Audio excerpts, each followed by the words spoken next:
I've been meditating on heaven a lot lately, and I must say, it wells my eyes with tears of joy. 17-year-old Mark Rodriguez wrote those words about heaven just weeks before his death. I don't believe Mark's life was cut short.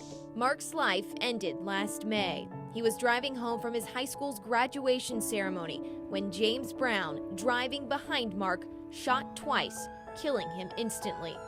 Mark's van was stopped by a tree in the median of Chesapeake Boulevard in Norfolk. A senseless murder, but to Mark's parents, Leellen and Carlos Rodriguez, it was anything but random. To them, it was simply his time to go. Okay, now I look like a soldier now, don't I? Will served in Germany at the end of World War II. He was a tail gunner in a B-24 Liberator bomber. I was 18. I'm now 88, will be 89 August 31st. Tokens from an earlier life, which Wills had given little thought to. That is, until recently. He said, I found a dog tag. I said, you found a what?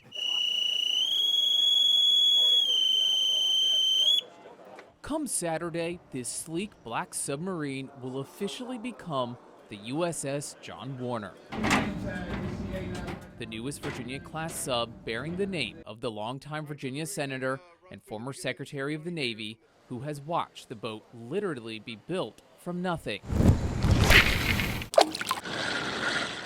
It's not the sort of catch Willie Brooks expected to reel in at Great Bridge Locks. Well, I picked the plate up and I started reading it. And once I started reading, I was like, oh, God. This is so touching, you know. 4 years ago, he pulled in a paper plate, something he at first thought was trash. But when he reeled it in, there was writing on it, and the way it floated, none of the handwriting was smudged. Written on it, 2 letters to a girl named Samantha who apparently died. The letters from her mom and dad. Hey Barbara, well, to give you some perspective, this section of the James River is nestled right in between the Monitor Merrimack Memorial Bridge Tunnel, which is off to my right, and Craney Island, which is off to my left. As you can see, you can actually walk, neighbors tell us, pretty far out into the river without any difficulty. However, the section where this driver likely entered the river, which is just off to my left here, is very, very rocky. Guilty on almost all counts, the former governor sobbed as the clerk read the verdict. The prosecutor successfully argued the McDonald's used their official positions as governor and first lady to promote Williams' diet supplement, Anatoblock.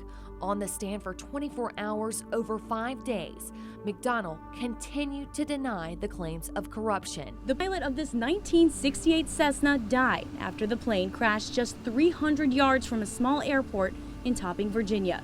The passenger is in the hospital with life-threatening injuries as Virginia State Police work to figure out what happened.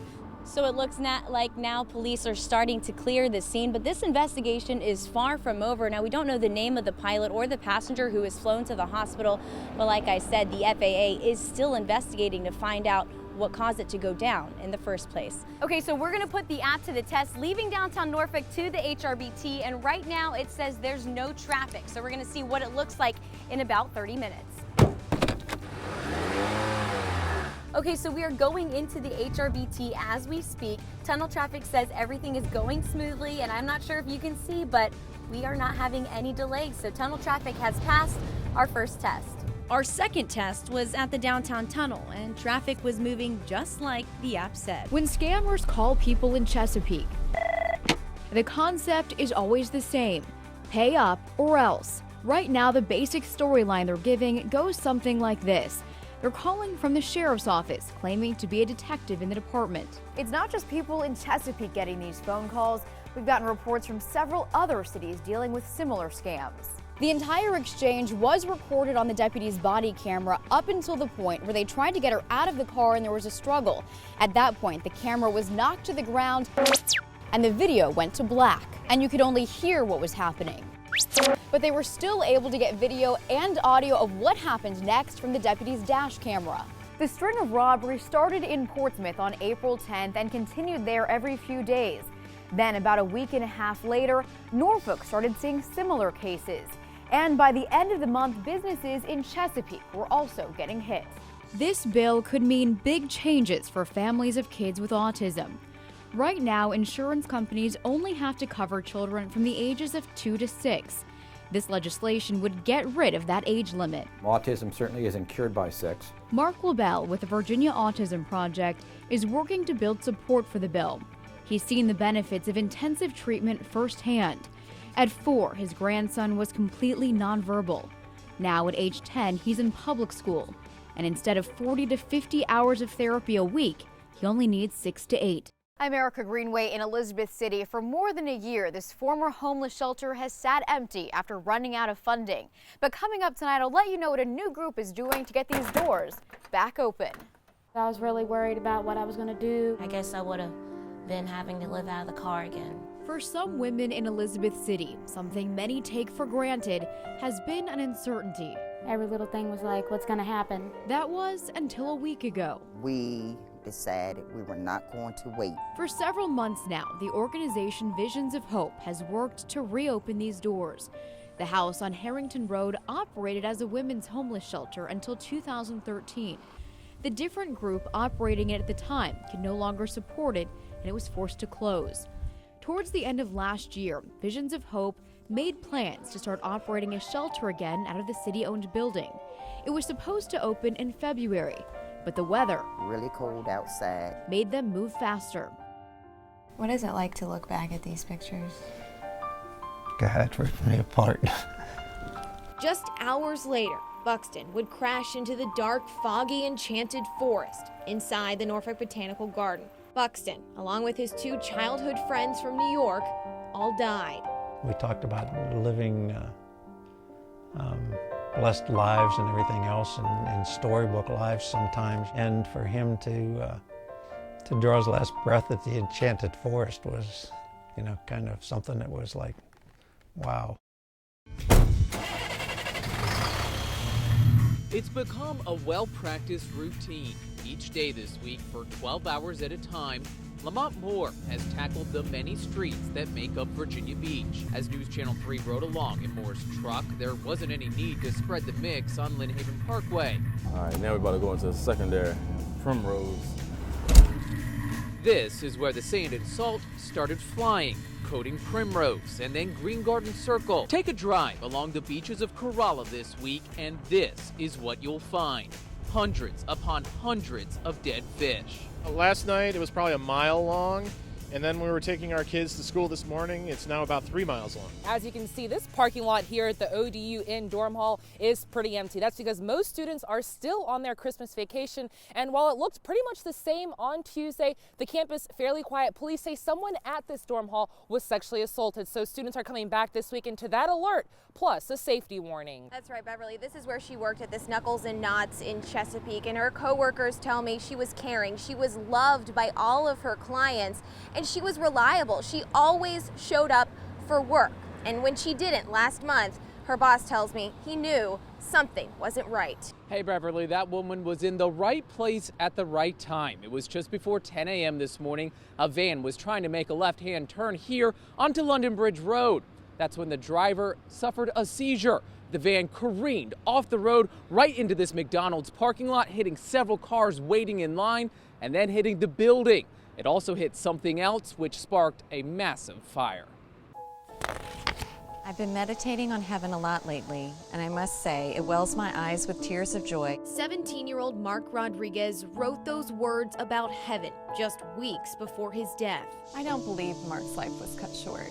Mark's life ended last May. He was driving home from his high school's graduation ceremony when James Brown, driving behind Mark, shot twice, killing him instantly. Mark's van was stopped by a tree in the median of Chesapeake Boulevard in Norfolk. A senseless murder, but to Mark's parents, Lee Ellen and Carlos Rodriguez, it was anything but random. To them, it was simply his time to go. I mean, just from a sheer look at the perspective, how many kids are there in Norfolk? And he was the one coming back from graduation, driving in a car that happened to be the first car that this guy drove behind, James Brown, who shot him twice in a moving car and died right there. You know, I mean, statistically impossible. You know, you just feel like your whole world is crashing. You just complete destruction. But with that pain came a sense of peace, thanks to Mark's words. The joy that I feel now, the serenity I feel now, will finally be made perfect. You know, the story was not over the night he died. Mark's story lives on. He had left behind years of journal entries. We really rushed into his room and just started tearing it apart, pulling out every journal we could find, and feeling like I think we were hoarding memories of him, just wanting to have him. I love the image of heaven because it is perfect, perfect peace. In his journals, Mark wrote a lot about heaven, but also shared his conversations with God, always striving to be closer and to love more, deeper.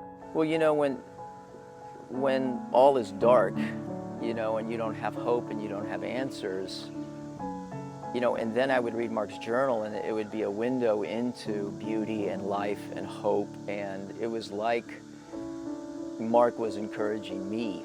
And they soon realized Mark's wise words would encourage others too. They posted his entries online on a blog. It just grew and grew, and the stories started coming back. Please don't stop putting this on the blog. Please don't stop giving his writings.